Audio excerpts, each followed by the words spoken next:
Pues damos inicio a esta última mesa del coloquio sobre la colección de pintura y arquitectura del Banco Nacional de México. Esta cuarta mesa está dedicada a la colección de pintura del Virreinato y presento a las personas que nos acompañan esta tarde.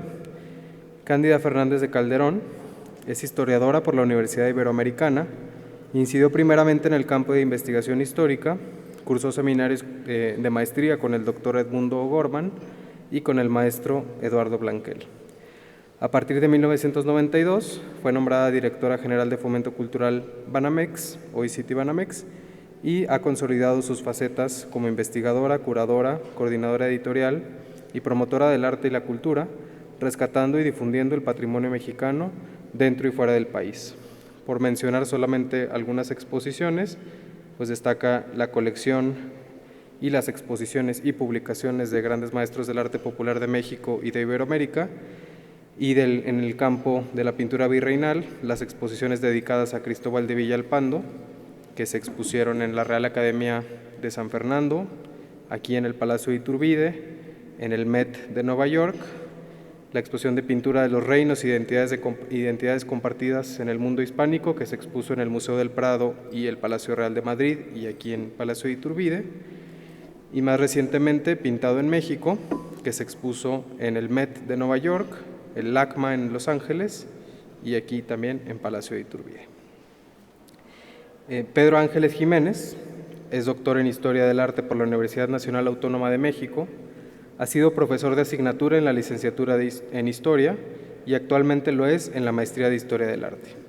Es autor de diversos libros y artículos especializados en pintura de la Nueva España y documentación del patrimonio cultural. Desde noviembre de 1986 hasta la fecha, ha laborado en el Instituto de Investigaciones Estéticas de la UNAM, primero en el Archivo Fotográfico Manuel Toussaint, donde fue coordinador entre 2005 y 2011, actualmente coordina la Unidad de Información para las Artes del mismo instituto, así como la mesa de trabajo del Comité Internacional de Documentación del Consejo Internacional de Museos, ICOM, en México. Y Jaime Cuadrielo es historiador del arte y doctor en Historia, investigador del Instituto de Investigaciones Estéticas de la UNAM desde 1990. Ha asesorado al Museo Nacional de Arte y al Museo de la Basílica de Guadalupe por más de 25 años y ha curado 10 exposiciones sobre arte virreinal y del México independiente, incluyendo Tornaviaje 2021 y Pintado en México 2017. Autor de 7 libros y numerosos artículos, su obra Las Glorias de la República de Tlaxcala recibió el premio Atanasio G. Saravia y en 2018 ocupó la cátedra del Museo Nacional del Prado y es investigador emérito del Sistema Nacional de Investigadores. Así que damos inicio a esta mesa con primero la intervención de Cándida Fernández, luego con Pedro Ángeles Jiménez y cerraremos la mesa con Jaime Cuadrielo. Muchas gracias. Amigos que nos acompañan en la sala y en la línea y colegas integrantes de la mesa que nos acompañan, muy buenas tardes. Queridos compañeros de charla, Pedro y Jaime, agradezco su presencia para dar cierre a esta jornada del coloquio dedicado a la colección de pintura y arquitectura del Banco Nacional de México y que está dedicada a su apartado de la pintura virreinal. Como editor, la publicación de la colección del Banco Nacional de México en el Virreinato era una asignatura pendiente. Y para Fomento Cultural Banamex, además, con la trayectoria de investigación de la pintura virreinal que hemos venido realizando a lo largo de 30 años, más la convicción que tenemos de su calidad, nos resulta verdaderamente una obra significativa. En este tenor, el apartado de pintura virreinal del Banco, de nuestro nuevo catálogo, cuenta con el acucioso estudio por parte de los especialistas en su primera parte de Casa Lam, y en esta nueva versión actualizada y ampliada con más de 50 obras están los atinados textos de los investigadores del Instituto de Investigaciones Estéticas de la Universidad Nacional Autónoma de México y en este caso coordinados por Angélica Velázquez Guadarrama y otros autores reconocidos en el campo de la historia virreinal, como Cristina Torales, profesora emérita de la Universidad Iberoamericana. Nuestra asociación en el transcurso de las últimas 3 décadas ha dedicado esfuerzos y recursos, tanto humanos como materiales, al estudio y difusión de la pintura novohispana y sus creadores, con el propósito de procurar su mejor valoración y particularmente una mayor inserción en los círculos académicos y los circuitos museísticos en el ámbito nacional e internacional y su inclusión en la historia del arte occidental. Unido a estos objetivos, fomento cultural por estatutos sociales a lo largo de una buena parte del siglo XX y XXI ha sido, además de un objetivo natural, ético, moral, un mandato estatutario desde mi entrada a Fomento Cultural Banamex en 1992. En el marco de la pintura, la dominación española en América permitió el desarrollo de procesos culturales que se formaron ante un proyecto de Estado-monarquía que buscaba acoger y desarrollar en sus dominios, sus reinos, dando espacio al desarrollo de procesos culturales, sociales y económicos en libertad. La cultura actúa como un factor de unidad enriquecido con la interrelación de las influencias europeas y las de origen indígena. A lo largo de los 300 años del periodo virreinal, se da un constante flujo de ideas y de comunicación de diversos lenguajes culturales, haciendo de nuestro pasado compartido una historia incluyente de todas nuestras raíces y expresiones. Tesis que ha sido una apuesta constante de Fomento a lo largo de estos años. Un virreinato con procesos culturales, occidentales y propios, ricos y equiparables a otros ámbitos de pintura del mundo hispánico y de Occidente. Esta iniciativa ha brindado sus frutos con buenos resultados en los proyectos editoriales y expositivos que hemos emprendido, además de contagiar el interés por el tema que hemos promovido en otras instituciones, tanto en México como del extranjero, amén de los centros académicos e institutos universitarios, además de fomentar la participación de destacados investigadores en la materia con quienes hemos compartido ya varios proyectos. En este sentido, me permitiré reseñar brevemente, a manera de ejemplo, los proyectos más destacados realizados en torno al arte novohispano. En 1994 arrancamos estos estudios que tuvieron su aparición en 1997 con el catálogo razonado de Cristóbal de Villalpando y 2 presentaciones de su exposición pictórica en el Palacio de Iturbide en la Ciudad de México y en la Academia de Bellas Artes de San Fernando en Madrid. Al inicio de la primera década del 2000, con el objetivo de mostrar que la calidad de nuestra pintura tenía un cuerpo de representantes más allá de la genialidad probada de Villalpando, emprendimos una de las empresas más ambiciosas realizadas hasta ese momento con la investigación del proyecto Pintura de los Reinos, Identidades Compartidas en el Mundo Hispánico. Primero, con el liderazgo académico de Juana Gutiérrez Aces y más adelante con Jonathan Brown, ambos especialistas en la materia que nos ocupa, y cuya obra editamos en 4 volúmenes que vieron la luz en los años de 2008 y 2009, los cuales constituyen el corpus académico con más de 1,600 páginas ilustradas y la colaboración de 25 autores internacionales de 10 países de nuestra región iberoamericana y también de Estados Unidos e Inglaterra.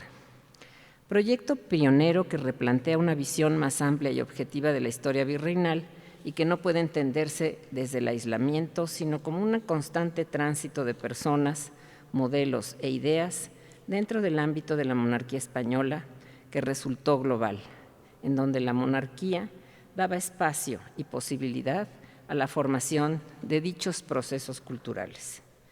El proyecto continuó con la presentación de la exposición encabezada curatorialmente también por Jonathan Brown, que tuvo lugar en el año de 2010, presentándose en forma simultánea en el Museo Nacional del Prado y el Palacio Real de Madrid, y al año siguiente en México, en nuestra sede, el Palacio de Cultura Citibanamex, Palacio de Iturbide.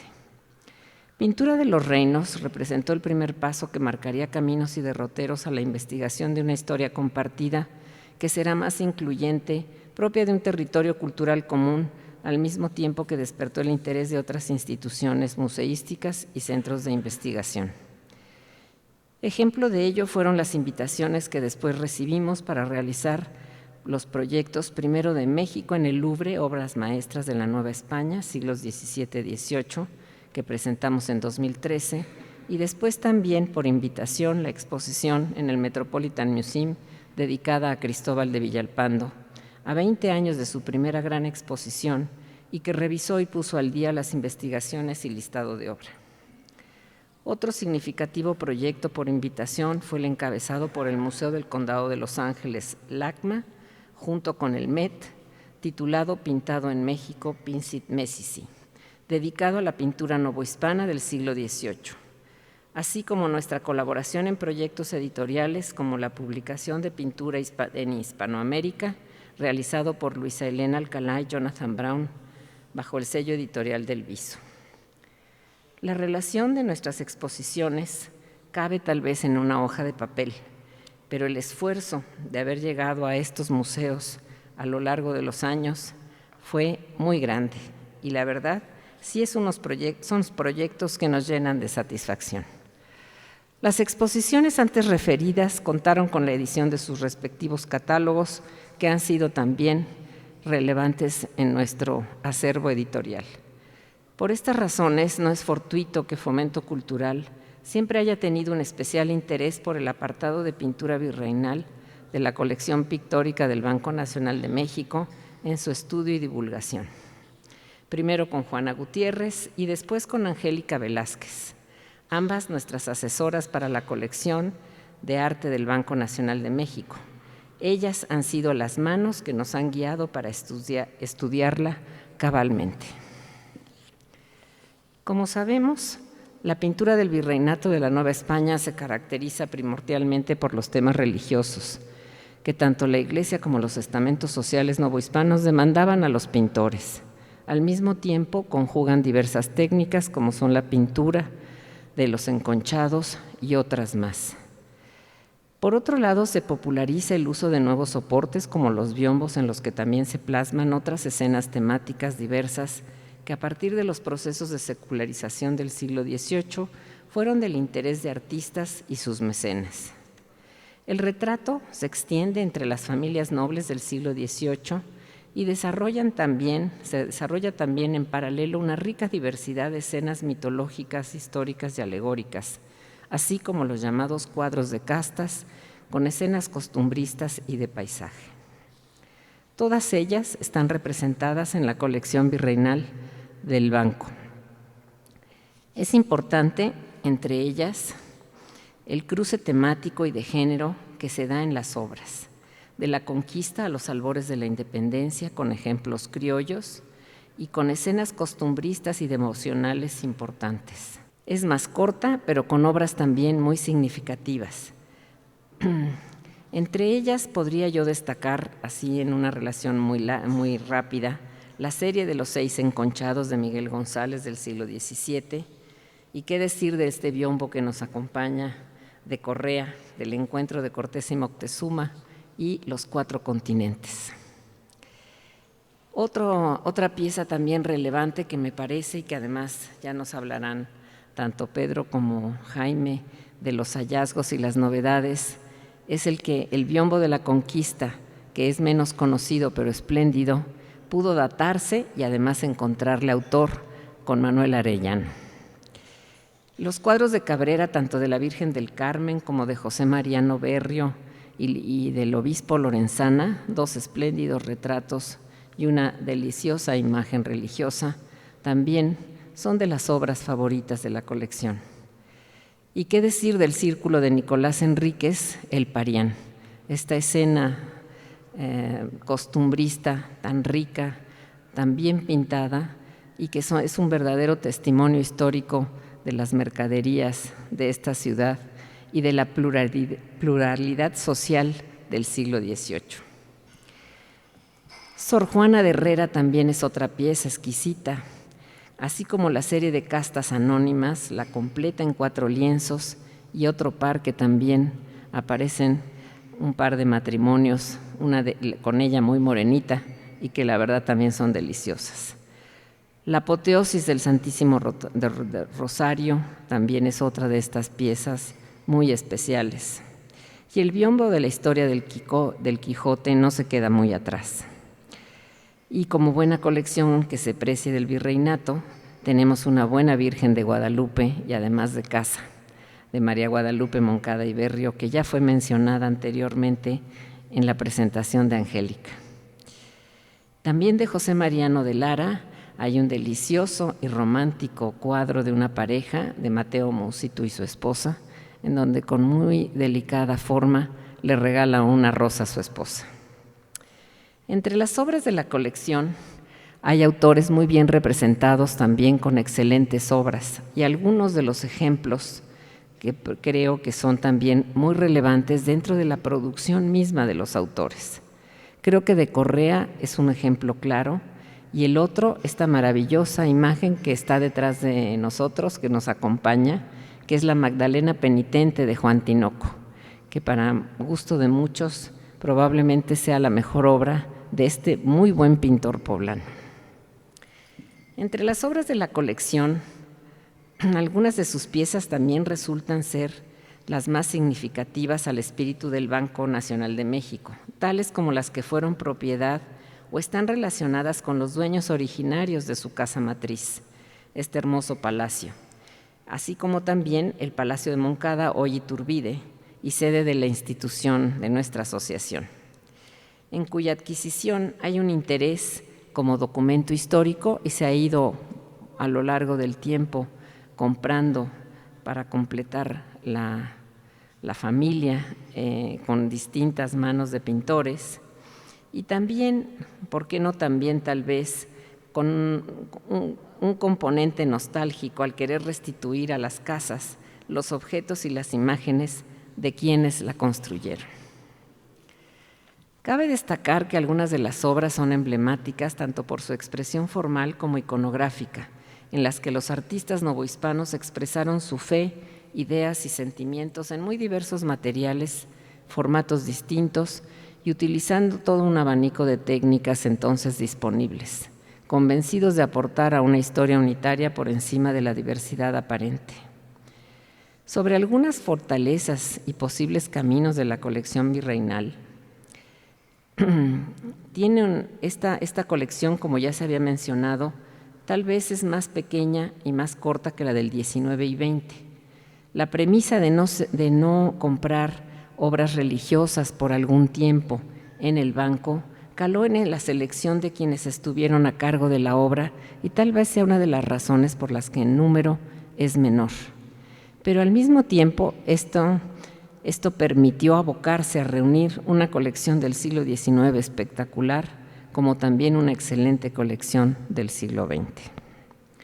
Con este balance de la colección, hay que decir que hay una área de oportunidad para ampliar la colección de pintura con la nómina de autores del periodo virreinal, probablemente también algunos nombres del siglo XXI, pero creo que aquí es a donde la nómina podría enriquecerse notablemente y marcar una diferencia en el conjunto general del periodo. De ello, esta búsqueda no será fácil. En el mercado existe cierto apetito por obras virreinales relevantes que ya no hay. Hay museos tanto en México como en Europa, España y Francia, como también en varios museos de Estados Unidos como el Met, LACMA y varios más, que tienen curadores en arte virreinal y necesitan ampliar sus colecciones. Una circunstancia que ha contribuido a este creciente interés son las cada vez más numerosas exposiciones organizadas en Europa, Latinoamérica y Estados Unidos y sus bien ilustrados catálogos como el que hoy analizamos. Al futuro, lo que se necesita es una mayor investigación y documentación, así como nuevos estudios de artistas individuales y de su clientela.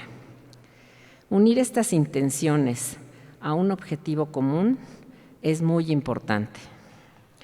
procurar la realización de proyectos editoriales y expositivos en torno al arte novohispano que fortalezcan la valoración de la creación pictórica y el reconocimiento de sus artistas en la historia del arte occidental. Estos estudios y exposiciones han sido a su vez punto de partida para nuevas investigaciones y este creciente interés.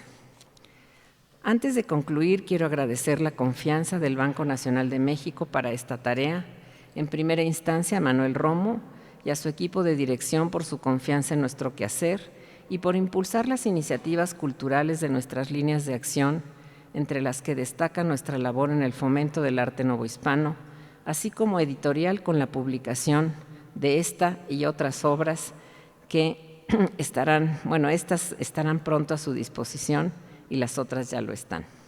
Asimismo, agradecemos la hospitalidad del Foro Valparaíso por albergar la realización de este coloquio. También valga mi gratitud para quienes han intervenido en la realización de esta publicación, diseñadoras, correctores, fotógrafos, investigadores iconográficos, investigadores auxiliares, desde luego muy especialmente a los autores y a mi equipo de la coordinación editorial y de otras áreas que se han sumado para su conclusión, como también a Patrimonio Artístico del Banco Nacional de México.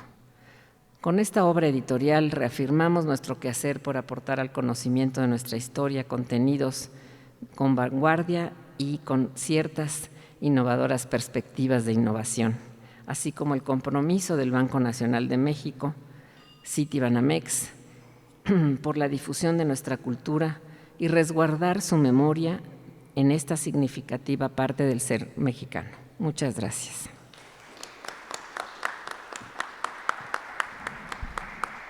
Muy buenas noches. La verdad también agradezco mucho la oportunidad de estar aquí presentando este nuevo catálogo de pintura virreinal y desde luego el haber participado en su construcción al lado de colegas como Jaime, como la doctora Angélica, como Elsa Arroyo y tantas personas más, en las que el libro ha quedado constituido y creo que va mostrando un sentido de evolución en los estudios. En este caso, tal vez, si la colección no es tan numerosa como ocurre con otras épocas, aquí ya pudimos empezar a averiguar cuestiones relativas a cómo la ciencia puede relacionarse con el arte y tener algunas conclusiones que creo que son afortunadas. Inicio mi lectura. Cuando Susan Britt, autora francesa de un importante tratado de documentación, decía que una gacela viviendo en la sabana no podía considerarse documento, ella misma decía que una gacela en cautiverio dentro de algún zoológico sí lo era. Aludía a cómo el quehacer humano puede, incluidos los objetos de la biodiversidad o de la naturaleza, construir con ellos todo tipo de documentos y colecciones. Es así que el coleccionismo nos permite profundizar en los saberes de museos de paleontología e historia natural, y cuando Charles Darwin hizo su viaje en el Beagle, el afán clasificatorio humano se mostró capaz de construir teorías como la de la evolución de las especies. Así pasa con la colección de pintura del Banco Nacional de México, cuya riqueza nos sorprende y obliga a mirar nuevamente obras novedosas y otras ya conocidas de antemano para afrontar nuevas interpretaciones. Todos coleccionamos de todo y muchos sabemos que ello puede derivar en acumulaciones compulsivas. Aquí vamos a ver dos obras que se llaman Patrones y Amantes del Arte, de Peter Christopher Walden. Las obras estas se realizaron en Inglaterra entre 1826 al 30 y creo que nos muestran este afán del saber que la pintura, coleccionar pintura, siempre es distinto. A lo largo del tiempo se han formado grandes pinacotecas. El proceso de creación de colecciones de este tipo sigue vigente en la actualidad y al seguir siendo la pintura un canon del sistema del arte, cuando la claridad guía a la selección y existe un gusto subyacente, formar colecciones de pintura crea raíces profundas que se entrelazan con el arte. Este proceso nos permite interpretar diversas épocas y lugares con infinitas posibilidades. el legado cultural que se construye crece con cada obra y al consolidarse su catálogo, la colección misma queda mejor anclada. Hoy celebramos la publicación del primer catálogo de pintura virreinal de la colección del Banco Nacional de México. Y no es exagerado afirmar que en las páginas de esta publicación, lo mismo que en los muros de este Museo Foro Valparaíso, disfrutamos ampliamente de una de las colecciones privadas institucionales más importantes de nuestro país. Además, en esta jornada hemos podido examinar el legado patrimonial de Banamex. Se ha tratado de su imponente arquitectura moderna y antigua, y hasta antes de esta mesa, de sus colecciones de pintura correspondientes a los siglos XIX y XX. Ahora toca mirar otro apartado, el del catálogo de pintura virreinal, que como tantas otras iniciativas hechas desde esta institución, contribuye a comprender mejor el legado de aquella otredad que desde el siglo XVI hasta los albores del XIX denominamos la Nueva España.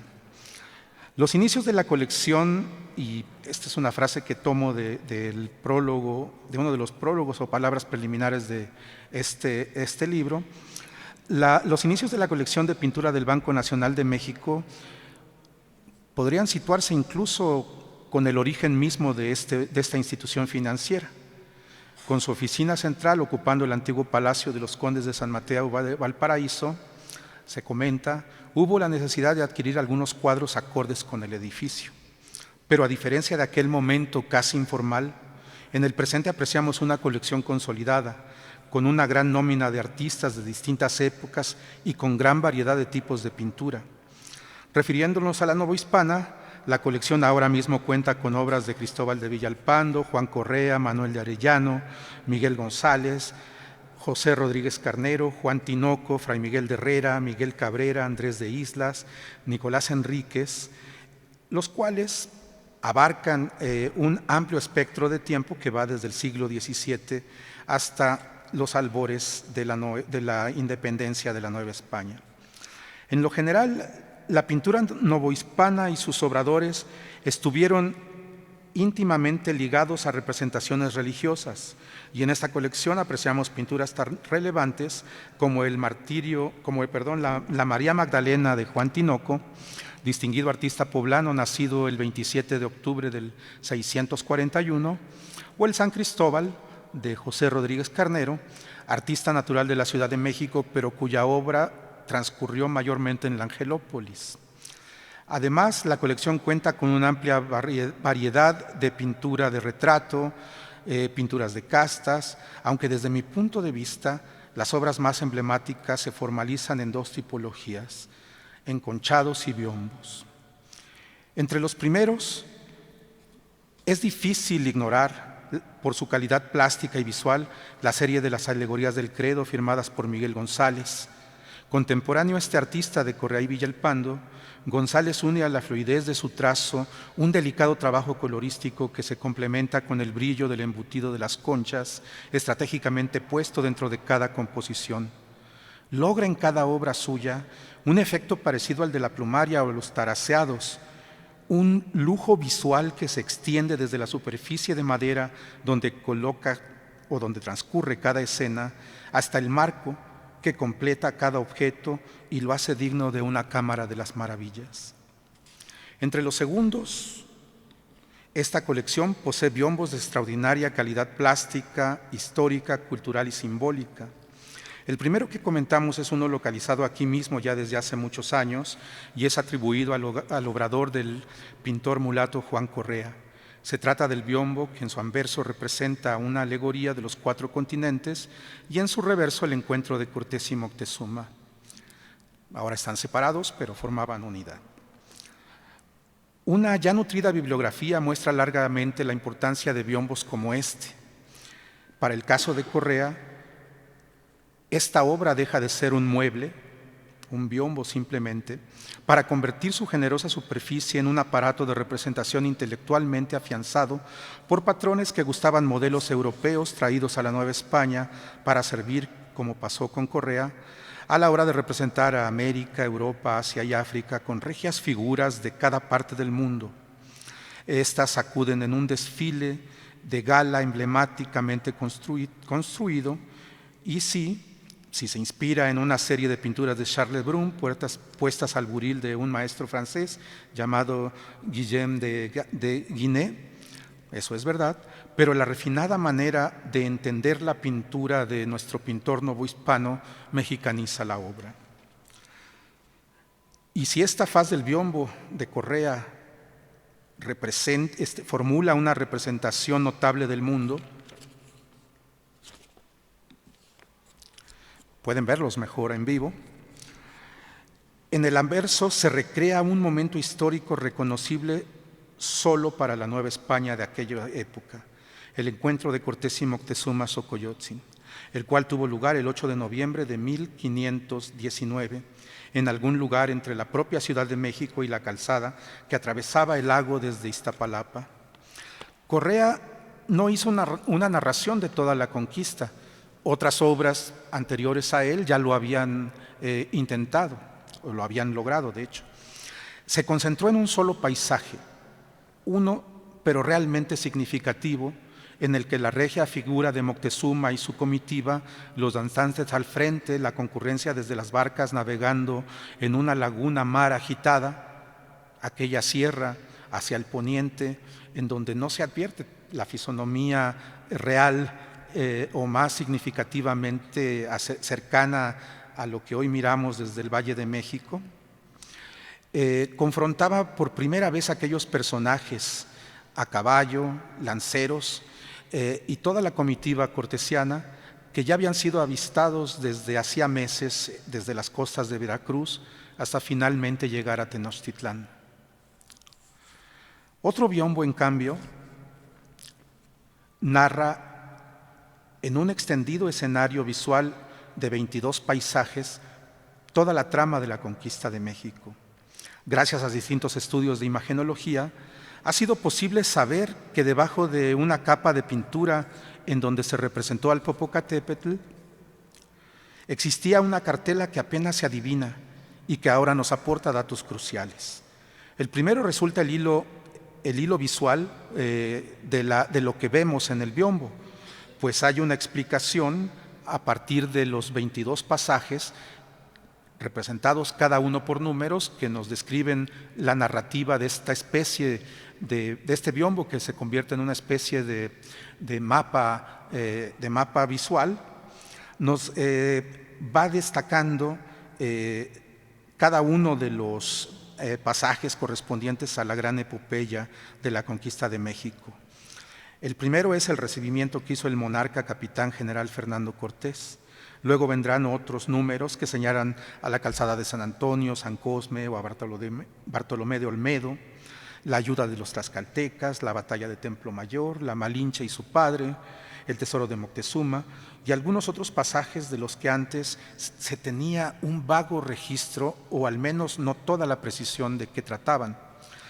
Además, también aparece la fecha de 1717, que seguramente refiere a la manufactura del biombo, y finalmente tiene la inscripción Conquista de México según Bernal Díaz del Castillo, con lo que parecería descubrirse la guía narrativa de los pasajes de la historia.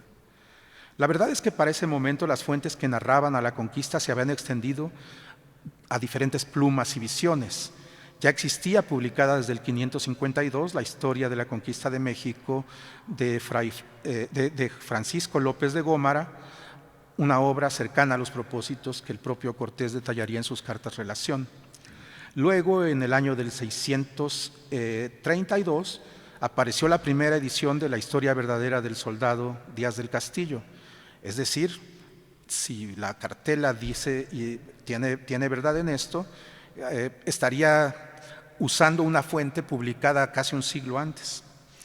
Pero la obra que en realidad extendió más el tema histórico de la conquista de México fue la escrita por Antonio de Solís y Rivadeneira, publicada en Madrid en 1684, la cual ya resulta un poco más contemporánea a esta obra.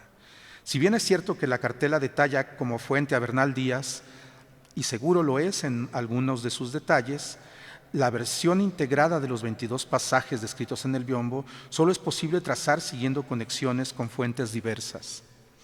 Otro gran hallazgo lo representa la fecha de 1717. Para aquellos años, un cada vez más reconocido pintor, Manuel de Arellano, había pintado varias obras realmente maravillosas. En 1719, el traslado de la Virgen y estreno al santuario de Guadalupe, una extraordinaria representación narrativa que delimita otra historia. En 711, Arellano pintó una serie de diseños de personas, de los que conocemos los correspondientes a los mulatos y al de los chichimecas bárbaros del Parral, pinturas que marcan el inicio del género de castas.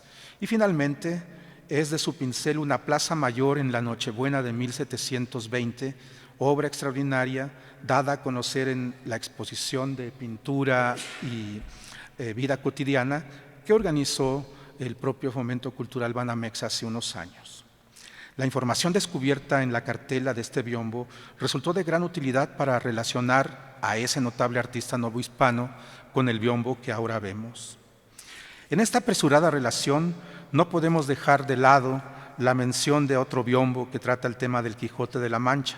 Extraordinario porque su narrativa resulta fácil de identificar pasajes como el manteo de Sancho, la batalla contra los molinos de viento, y aunque menos evidente en aquel carro del fondo en el segundo plano, que ha sido consignado por el propio biombo como la aventura del francés y las mujeres, pasaje que no existe en el escrito de Cervantes y que se refiere más a un viaje que hizo un vizcaíno con las mujeres. Ahí adivinamos puestas en el carruaje un par de señoras novohispanas.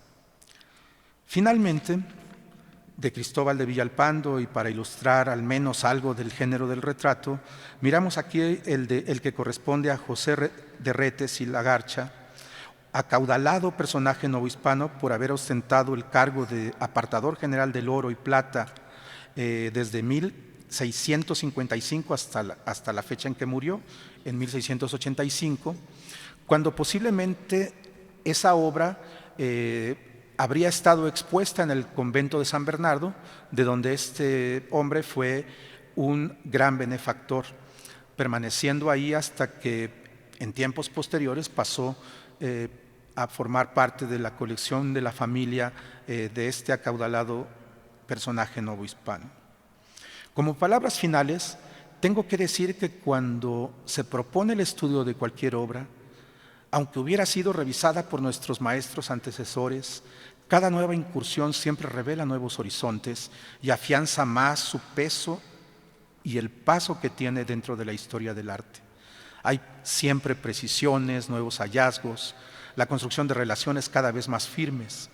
Tales motivos impulsan este novísimo catálogo de pintura virreinal que ahora acabamos de comentar. Muchas gracias. Buenas noches, gracias a todos y todas.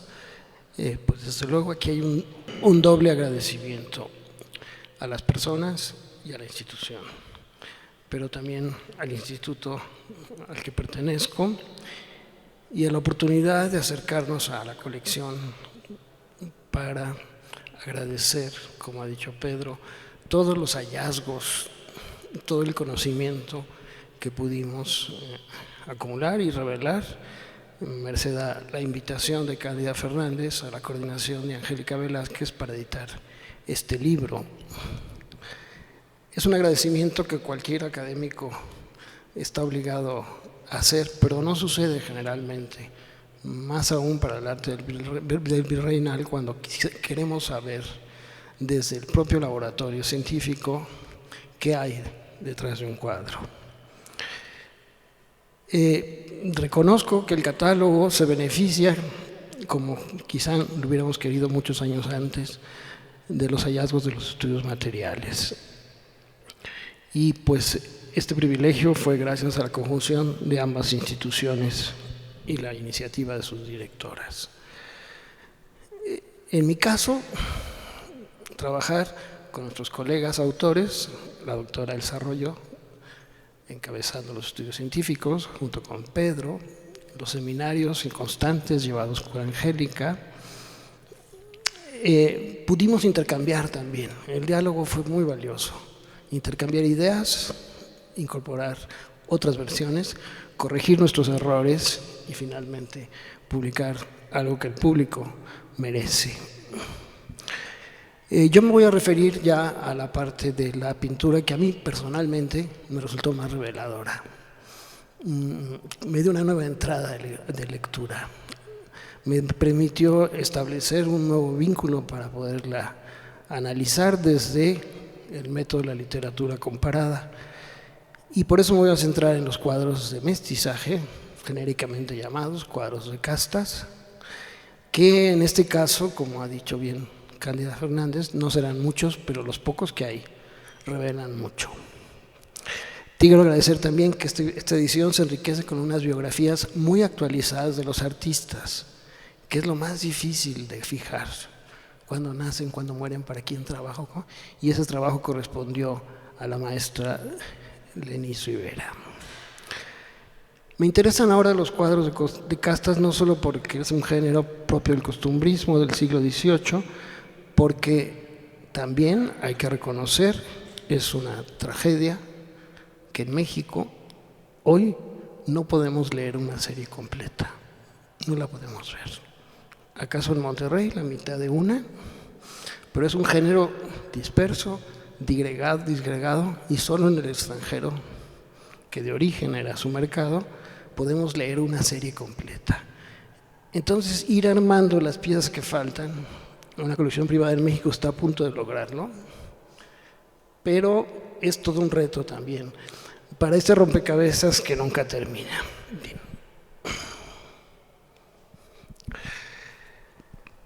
Tomaré 4 ejemplos.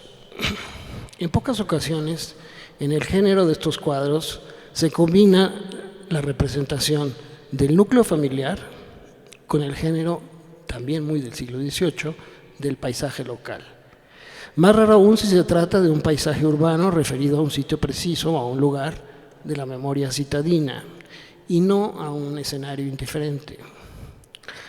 Salvo el paseo fluvial de la Viga, donde se decía pululaba el todo México en los días de fiesta, un eufemismo para decir que ahí estaban reunidas todas las castas, o en la Basílica de Guadalupe, en esta pequeña obra aparece una vista en perspectiva de la Alameda Mexicana en dirección oriente-poniente, tanto así que el grupo familiar es un mero episodio plantado en un ángulo de la composición y se desempeña como un elemento introductorio para dar paso a la amplitud de un panorama jardinado, un locus amenus. Aunque también es verdad que este género pictórico se expresa mejor en los interiores domésticos y laborales, en los salones, las cocinas, los talleres y las tiendas gremiales, ya que las venturas o desventuras de la convivencia familiar y racial es el nodo dramático de las series. En este caso queda mostrada una de las consecuencias más sorpresivas y paradójicas de la mezcolanza de razas y calidades. Se llama de Albina y español, se produce Nergo torna atrás. Todo lo cual hace que este ejemplo una rareza, y más aún si solo conocemos una sola pieza, sin poder saber si el resto de ellas igualmente se situaban en puntos concretos de la traza urbana de la ciudad. Lo cierto es que el pintor, al servirse de la lisura de un soporte como la lámina de cobre, ha hecho gala de una minucia descriptiva con pincel fino y muy delgado para representar el lugar y sus aledaños, los variopintos personajes dedicados a matar el ocio. Para empezar, el grupo es igualmente inusual, ya que mientras el caballero español con capirote o gorro blanco se ajusta un anteojo para otear el horizonte, su esposa está sentada a la morisca sobre un cojín o taburete. Esta práctica muy femenina era usual en la época, sobre todo durante las tardes de verano, cuando las señoras, sus niñas y criadas se subían a los terrados y tendían alfombras y almohadones para tomar el chocolate, una merienda, tejer o bordar, o simplemente ver pasar el tráfico urbano. Ella está bien distinguida por su clase social, un lujoso vestido de carmín, la red del pelo, el aderezo de oro, las gemas al cuello y el chiqueador o paliativo en la sien. El niño afrodescendiente, erguido, se apoya en su madre, de pelo crespo, casaca, chaleco y calzas de seda azul. Por su parte, el caballero español empuña un canoquiale o catalejo para bien mirar todo un tópico de la época y visible en la tradición de los paisajes de los puertos marinos, las pinturas de veduta venecianas, los paisajes nórdicos de exploración científica. Aquí, empuñando por el criollo un boyer, es un elemento que subraya esta práctica escópica que se hace extensiva al propio espectador del cuadro a modo de un conectivo o paratexto visual. Bueno, están las calzadas del Calvario, el Hospicio de los Pobres, el Hospital de San Hipólito, el Puente de Alvarado, el Acueducto de Santa Fe, algo de los altos del Palacio Guardiola. El cuadrángulo ambulado de la Alameda luce su nueva traza afrancesada con sus parterres o avenidas concéntricas o radiales, llamadas de 8 calles porque desembocan desde las 4 fuentes equidistantes en la glorieta central. También es posible reconocer el programa alegórico de sus esculturas elevadas sobre edículos de fontanería. La que preside, la más grande por su brocal y altura, está consagrada al dios Glauco, todos vinculados al agua. Neptuno, el hijo de Neptuno y la Naya de Nais, señor de los océanos profundos, con su caña de pescador. En el espejo del agua chapotean los hijos de Neptuno, que tuvo con distintas amantes, tritones, ondinas, nereidas y sirenas. En cada esquina se corresponden los monumentos fontaneros de los otros 4 dioses con sendos dominios celestes, silvestres y acuáticos, 2 de ellos igualmente vástagos de Neptuno: el fantástico Tritón con cola de doble pez, Ganímedes remontando el vuelo en el cuello del águila, Arión posando sobre el dorso de los delfines y Hércules lucha cuerpo a cuerpo con el toro de Creta. Un hallazgo fortuito en el año de 1994, cuando se levantaba el drenaje en la esquina de las calles de Gante con Independencia, el 16 de septiembre, nos permitió reconocer que en el antiguo huerto de San Francisco fueron a parar las piedras talladas de las 4 fuentes equidistantes. Ahí está, Tritón, Ganímedes y Glauco en el su delfín. Esto hace ver que efectivamente las pinturas pueden verse como monumento y como documento. Y desde luego que el feliz hallazgo prueba que algún respeto debieron tener, que los franciscanos las acogieron en su espacio de huerta. Este conjunto fue descrito por el cronista Juan de Vieira en 1777 con profunda admiración. No deja de ser su testimonio un desplante del sentimiento de grandeza. Voy a leer su éfrasis de estas fuentes. Dice: aquí quisiera que los demás desapasionados, a quienes no ciega el espíritu nacional, confesaran ingenuamente si no es digna esta fuente de colocarse en los jardines de su majestad, que es digna de Aranjuez o del Pardo. Vieira también nos arroja mucho más información acerca de la variopinta población que discurría en sus avenidas. La Alameda pues ya aparece a tono con los nuevos diseños propios de la jardinería francesa que había introducido en España el rey Felipe V, el primer Borbón, en la edificación del sitio real de la granja de San Ildefonso, inspirada en los principios del arquitecto André Lenot, el gran ingeniero del paisaje que tuvo Luis XIV. La Alameda de México no será novedosa por el trazo radial, sino por el uso de estos temas iconográficos basados en la mitología y la ordenación oblicua de sus calles y el tiro visual. Un cercado y enrejado y porticado puntea el paseo público.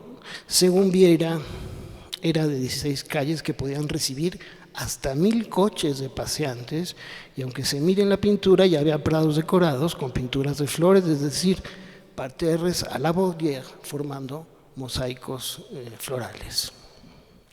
Esta obra, pues, se corresponde a los modos y a los tipos sociales de un tiempo preciso, ya avanzada la medianía del siglo XVIII.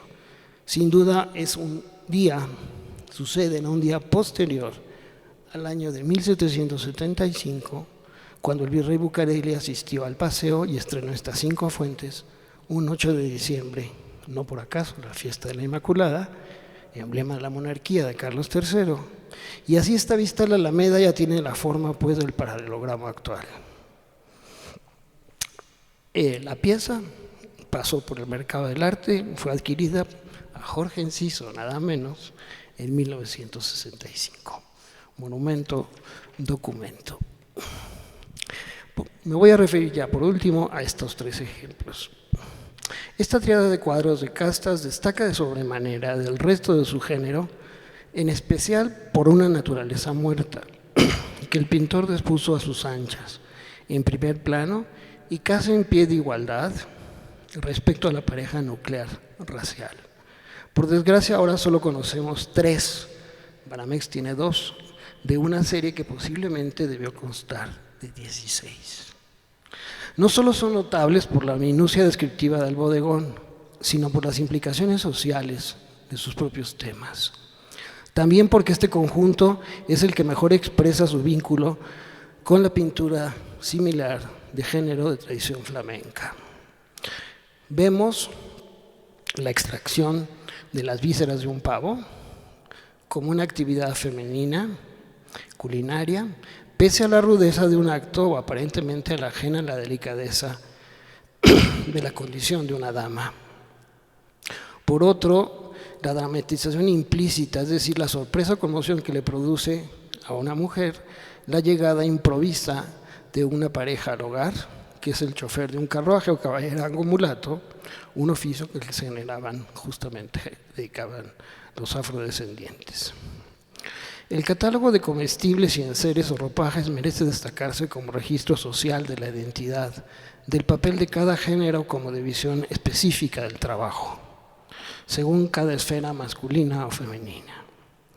Del cuadro de negra y español sale mulato, se mira la pierna de un borrego desollado que sin duda será horneado en barbacoa o convertida en embutido, tales como los que cuelgan atrás del muro.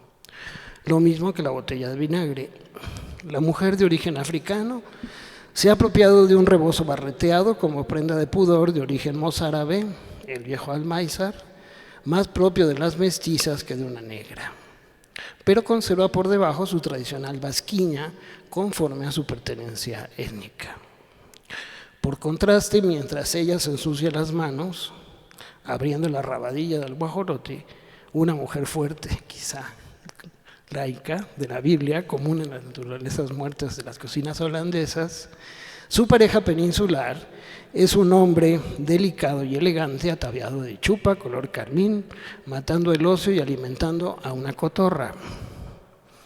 El hecho de proveer y aprisionar o liberar al ave era toda una convención erótica en la pintura flamenca y holandesa, incluso atributo de lascivia, cuando se le mira la mano alzada o luego de haber sido sacado de su jaula.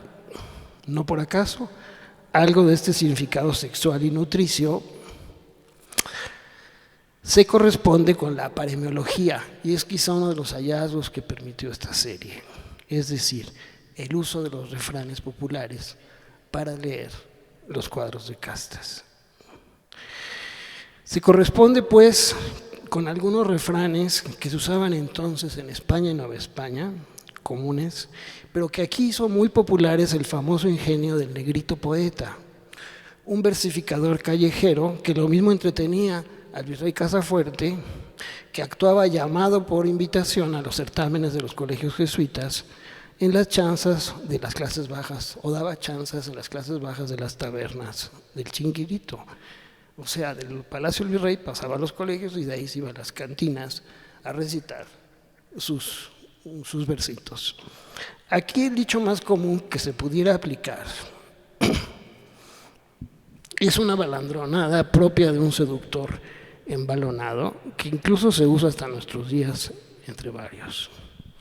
El que es perico donde quiera es verde, y el que es pendejo, donde quiera pierde. O ese otro directamente ligado a la manutención de un señorito perezoso.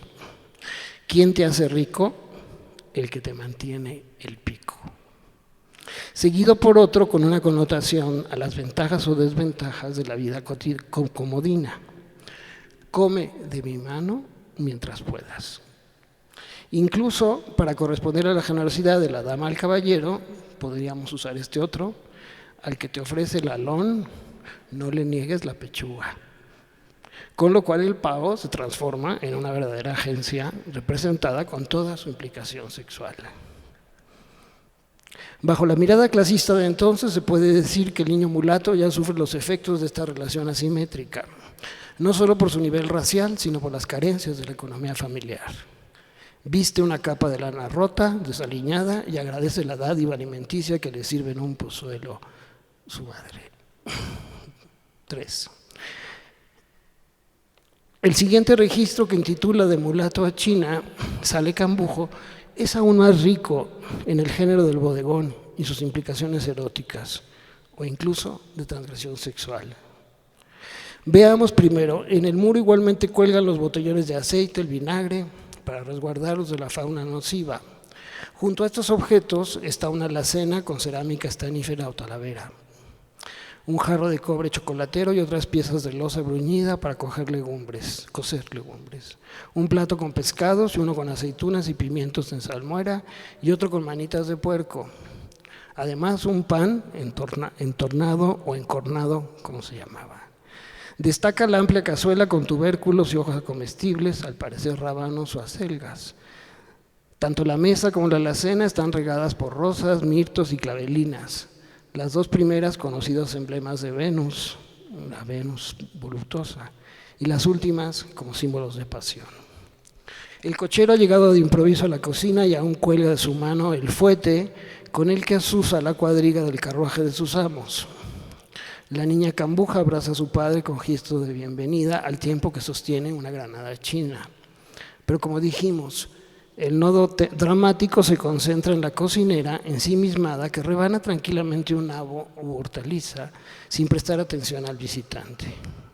Ella da la espalda a su esposo y por la mirada baja contrasta con los ojos bien abiertos y expectante del cónyuge. ¿Acaso se trata de un asunto de infidelidad en medio de este marco pletórico de símbolos de Venus, o aún más, de un conato disimulado de ablación? Si no fuera por el resto de que las obras mantienen semejantes cargas semánticas en una aveniencia del conflicto, esta lectura disimulada no hubiera sido posible, pero me parece plausible por la liga con los tépicos similares de la pintura europea. Más aún por las mismas prácticas sociales de entonces, ya que estaban alejadas de la vida sacramental, no pasaban por el matrimonio, y por lo tanto eran transgresoras de la institución de este vínculo. Por ello, del refranero español y mexicano, algunos del negrito poeta, por tradición, se le pueden aplicar las siguientes sentencias. Si el hijo sale al padre, de duda saca a la madre. O el complemento moraleja de respuesta cuando la pareja consiente o conviene en falta para ahorrarse los disgustos en aras de la manutención culinaria. Pleitos con todos, menos con la cocinera. También cuando finalmente este asunto tiene un desenlace cruel por el mal arreglo entre pares, y es una que yo todavía he oído: arañar a una negra, solo un negro. Y este otro más fincado en el papel del varón consumidor, que exige tanto el buen aliño de los platos como la atractiva presencia de su pareja en la casa. La comida y la mujer por los ojos han de entrar. Otro cuadro que lamentablemente aún anda por el mercado y que pertenece a esta serie, y termino, es también un canto a la abundancia entre los elementos de la casa aviar y la preparación y el disfrute de un antojo matutino de origen prehispánico: el tamal, cocido al vapor y envuelto en hojas de maíz. Se conjugan en ambos la vida regalona, ahora tan afortunada para la niña morisca, como hija de un español, buen proveedor del hogar, y una mulata excelente cocinera y nutricia. Aquí podemos aplicar 2. Pájaro y desayuno, solo uno. O aún mejor, la que nace para tamal, del cielo le caen las hojas. Todo un privilegio infantil que se da entre tanta miseria. En suma, en medio de una sociedad de contrastes y compartimentos estancos, también afloran en los cuadros de castas un lenguaje no escrito basado en las reglas de la disimulación o el trato, no obstante los rígidos códigos de las distintas clases o estamentos. La condición racial era ciertamente determinante en la movilidad social, pero no siempre resultaba decisiva al momento de alternar y distinguirse en un oficio gremial. A esto, muchos de nuestros mejores pintores fueron mulatos, biológicos y españoles y caballeros en lo cultural. A eso se llamaba el comercio de gentes, se decía entonces, para referirse a la alternancia más allá de la conjunción de raza o clase, que incluso daba lugar a la transgresión a socapa del mismo sistema de castas que quedaría vulnerado. Todo ello podía ser negociable cuando en el mercado los acomodos políticos imponían sus reglas no escritas, más aún si las aspiraciones del individuo o las corporaciones pasaban a la esfera de los oficios. Por paradójico que parezca, este nuevo trato que hemos podido comentar en el catálogo entre las distintas calidades en esta y en otra más, de las personas, mucho más allá el peso cultural que su pertenencia étnica o genética que se fijaba en un censo urbano o en el registro de la parroquia. Hasta nuestros días los refranes cumplen su función acomodaticia entre las esferas étnica, social, racial, sexual, cultural y moral. Reafirman nuestros prejuicios, es verdad, sentencian las desigualdades, pero también igualan las aspiraciones. En esta primera aproximación que hemos hecho en el catálogo hemos querido mostrar que la paremiología popular también se desempeña como un paratexto elocuente en varias escenas. Lo vimos en las escenas de la conquista, que hay paratextos en las nomenclaturas que se van siguiendo a los personajes, y mitos, desde luego, elocuente para varias escenas de este género. Más adelante podré extendernos en la poética popular de Lenguaraz, Negrito Poeta, y sobre todo trazar todo este seguimiento, no solo iconográfico, sino filológico, con el refranero español, en su transferencia al habla corriente de una sociedad colonial tan variopinta, mestiza y de costumbres, pero también de una peligrosidad social muchas veces impredecible. Muchas gracias.